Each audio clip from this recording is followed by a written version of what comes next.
More hotfixes coming in hot and fast. I mean, it's really the theme of 12.0.5. We also have some Mythic Plus standings, how things are looking right now.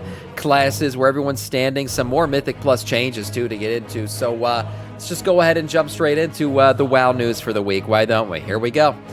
Midnight hotfixes for April 27th. That's right, midnight hotfixes hit once again, and we have class changes around the clock. Mainly class fixes, no real rebalancing here. We got some issues with multiple classes that have been fixed. So Havoc Demon Hunter fixed an issue where Havoc was allowed Havoc to have a benefit from Vengeance Annihilator and Talent Meteoric Rise when using Collective Anguish to spawn to specific conditions. Vengeance Demon Hunter Annihilator fixed an issue that caused Celestial Echoes to grant 5 additional Fury per fracture instead of in the intended 3. For Evoker, fixed an issue where Renewing Blaze would not always trigger its healing effect from certain attacks. For Frost Mage, we got a couple issues here that needed to be fixed, looks like. Fixed an issue causing Hand of the Frost rank 2 to not provide the correct percentage chance, increase per stack of Shatter. They also fixed an issue that could cause Flurry to not benefit fully from the damage bonus of Brain Freeze. They fixed an issue causing some tracked buffs for Frostfire to not display correctly, and then casting Mass Invisibility now correctly interrupts Mage's current spells. Now, it looks like Frost Mage, was this shit broken? Jesus, that's a lot of changes there. For Monk, Windwalker, Touch of the Karma now shows a large defensive buff on raid frames. For Rogue, Trickster, Cloud Cover's visual effect, we talked about this yesterday, is now only visible to the Rogue instead of covering everyone's screen in a fucking smog. I don't know who the hell thought of that. I thought that was a good idea on raid. Couldn't see shit anymore. So that's only visible to the Rogue now. So only the Rogue will be blind to actual combat mechanics that matter now. For Assassination, they also separated the track buffs from implaceable into 2 elements so they can be tracked separately with the cooldown manager. For Warlock, we have an issue with Affliction, fixed an issue where Shared Agony would not function after casting Curse. They also fixed an issue for Hellcaller here, an issue with Zalen's Cruelty would not increase the critical strike chance, and then fixed an issue where periodic damage has caused by Malefice Grasp is unaffected by Death's Embrace. Demonology here, they have fixed an issue where Fell Armaments would reduce the cooldown for Fellstorm by 20 seconds. And then again here for Affliction, Soul Harvester fixed an issue where Consuming Nightfall and Malefice Grasp would not activate Wicked Reaping. For Delves, a few changes here as well, fixed some issues. They also did some item change reward stuff and then some PvP shit that nobody cares about because who the fuck still PvPs? No, seriously, they need to give more PvP attention.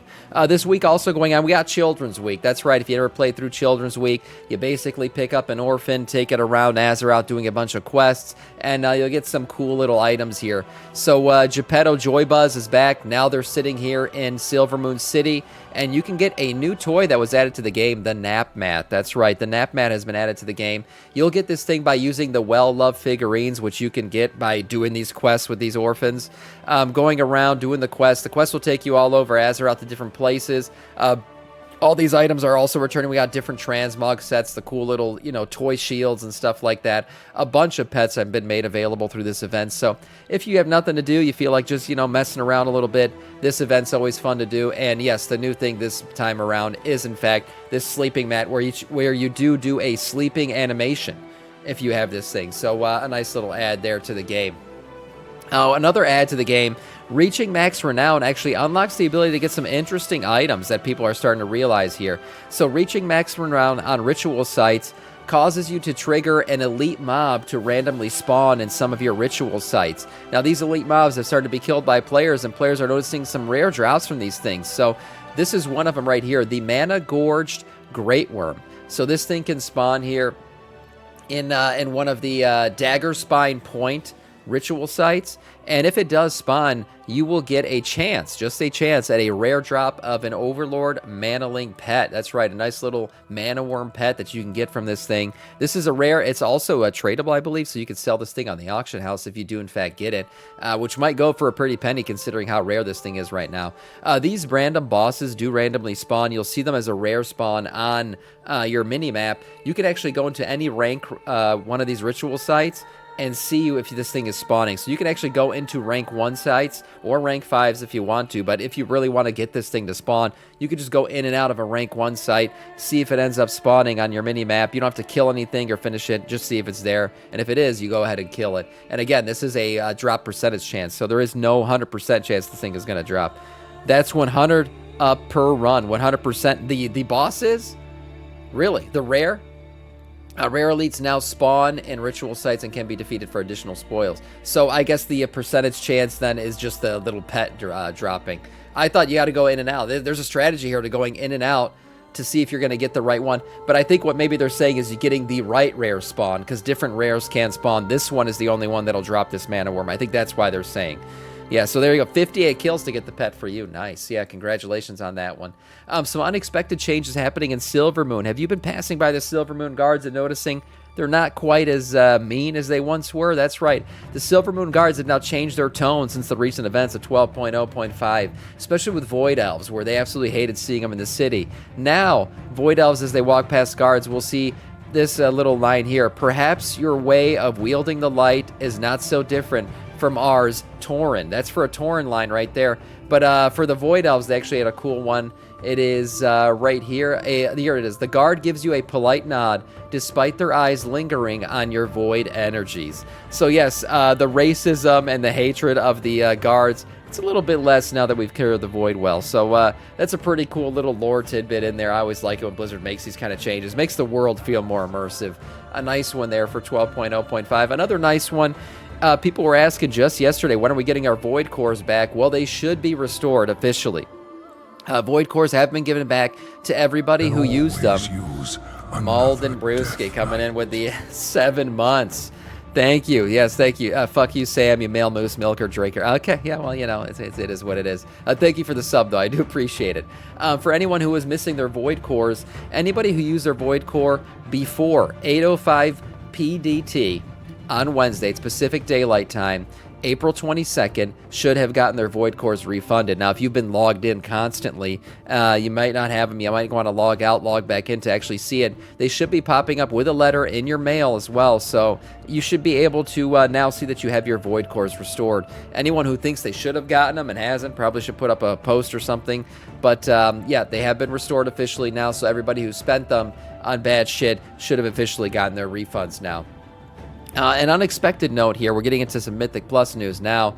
Algathar Academy has had its time increased to 31 minutes, was previously 30 minutes. And Algathar Academy, if you didn't know, was one of the worst timed dungeons. It's one of the, I think it's the third most run dungeon, actually. But in terms of timing it correctly, it was the third worst. So that's, I guess that's why Blizzard went ahead and buffed it in terms of time. So there you go. You have an extra minute now to complete Algathar Academy. Now let's look more into the numbers here of how people are completing these things and what the numbers through Mythic Plus runs are looking like. So here we go right now, looking at the Mythic Plus numbers. We can look right here. This is where the current numbers lie. And we see Season 1 of Midnight currently remains above all previous seasons of the War Within. So looking good here.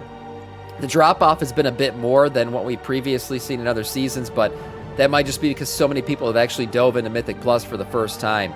Looking at the dungeons, as I said before, Algathar Academy sitting here in third place, but did have, in terms of on-time completion rate, they were sitting at 87.58%, which is crazy high.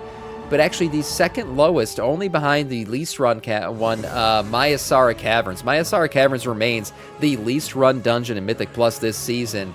And even though Blizzard has buffed the timer, nerfed some of the mobs, it remains a least favorite of the player base. The most run dungeon right now remains Windrunner Spire, followed by Pit of Sauron, Algathar Academy, Nexus Point Xanax, Skyreach, Magister's Terrace, Seat of the Triumvirate, and then finally Myasara Caverns. You can look at these numbers, they're crazy high. Most of these dungeons are sitting above 90% completion rate on keys, which is pretty damn crazy.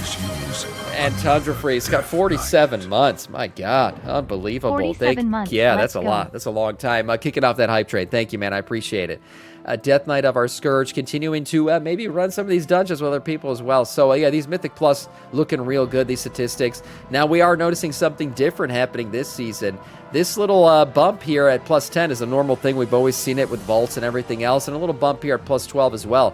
But now we're starting to see more space creep up towards the top here, and we know that's probably because of the 3400 Mythic Plus rating bonus achievement now that's been added to the game. Also, the top 1% achievement that'll be granted for the first time in WoW history at the end of this season. So seeing people pushing higher keys was expected. We'll probably continue to see this wave push forward here. Again, plus 16s. Timing those is probably what you're going to need to get a 3400 rating. Right now, I think the numbers look pretty healthy overall. As I said before, the 3400 rating and the 1%ers probably are what's causing this higher push here that we've seen from previous seasons. Overall, I think the seasons are pretty fun, and I've been having a good time with it. Let's look at the most run right now comps and the metas right now and how that's all looking. So in terms of specs right now, spec popularity at Midnight, surprisingly, but not surprisingly, Retribution Paladin has retaken the throne. That's right, we looked at it just about a week ago, and Retribution Paladin had been overtaken. Now they are once again the most played class in the game. So there you go, Retribution sitting at the very top, followed by Brewmaster. Then we got Demonology Warlock, Restoration Druid, Beastmaster Hunter, Unholy DK, Frost Mage, and Devour Demon Hunter rounding out your top boys there. We got a couple of the tanks in here. I think we got Brewmaster Monk is obviously your most played tank. That's where people are having a good time with that one. But then we see at the very bottom here, Fire Mage not having a very good time. We see Frost DK, Devastation Evoker, Destro Warlock, Arcane Mage, Affliction Warlock, Outlaw Rogue, Ass Rogue, and Marksmanship Hunter there at the very bottom. So those specs are just not having the best time. Interestingly enough, seeing where's Augmentation Evoker, probably the highest we've seen it since the freaking spec came out. And there's a reason for that. They're doing pretty damn good. Let's look at the overall comp right now. The highest keys are seeing a combination of kind of some of the obvious specs that we think go with the meta right now. Brewmaster Monk, Augmentation Evoker, Unholy DK, Devour Demon Hunter, and Restoration Druid. Those are your big, that's your big kind of comp there at the very top. It's also the comp that's kind of holding true for anything. Looks like that's higher than a plus 15, maybe plus 16. To this realm. Thank you, Brand, for the follow, man. Welcome to our scourge. So these stats are kind of expected and kind of lean into the next thing we're going to talk about here, which is your current meta right now for Mythic Plus. So looking at the Mythic Plus rankings right now, these are your meta specs. This is how it's looking. And it hasn't really changed this entire season.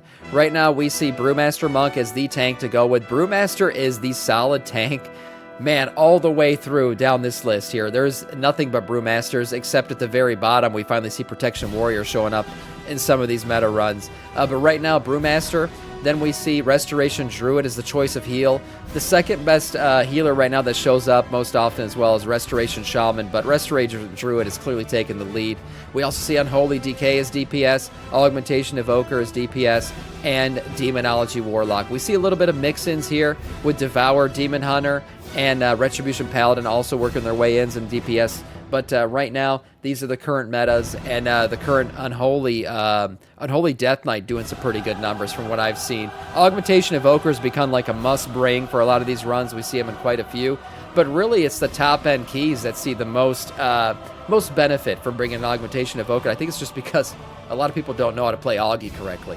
But yeah, Augmentation having its turn in the sun again. That's pretty good. Overall, DPS charts for Mythic Plus. Still kind of the same shit as I said before. When you're looking at the top runs, Augmentation Evoker really is pumping pretty damn hard, followed by Unholy DK, Devour Demon Hunter, Demonology Warlock, Arms Warrior, Ass Rogue, Feral Druid, Retribution Paladin, Survival Hunter. Those are your top boys there. They've kind of remained. They have really made unchanged. Every week we look at these and there hasn't been much going on between what we see at the top and what we see at the bottom. So your S tier right now, this is looking at the highest keys, the highest numbers, the pumpers of the pumpers, and right now your S tier DPSers for Mythic Plus are made up of Demonology Warlock, Devour Demon Hunter, and Unholy Death Knight. As I said before, Augmentation is capable of pumping hard, but I just feel like a lot of people don't know how to play it. So sitting there in the B tier right now, we got Augmentation Evoker, Retribution Paladin, and Feral Druid. You gotta remember too, Augmentation is a bit dependent on other people's damage output, right? Because Augmentation's numbers include the numbers that are being buffed from other people. So it's a bit wonky at the top there, but that's your B tier. Your C tier, you got Outlaw Rogue, Arms Warrior, Ass Rogue, Survival Hunter, Windwalker Monk, and Shadow Priest. Everyone else falling in the D or F tier here. So we'll keep looking at these every week, see where the numbers end up lying towards the end. Not many people moving around. Windwalker Monk was the biggest mover up. 10 spots up for Windwalker Monk on this chart, moving into the C tier. Biggest mover down was Affliction Warlock, moving out of the C tier and B tier down into the F tier after the recent changes. So we'll see what happens there. Also, Marksmanship Hunter down 12 spots. That's a huge drop off for them. I think they had an issue though that got hotfixed, so we'll see what their numbers look like down the line. And for today, that is all in terms of news.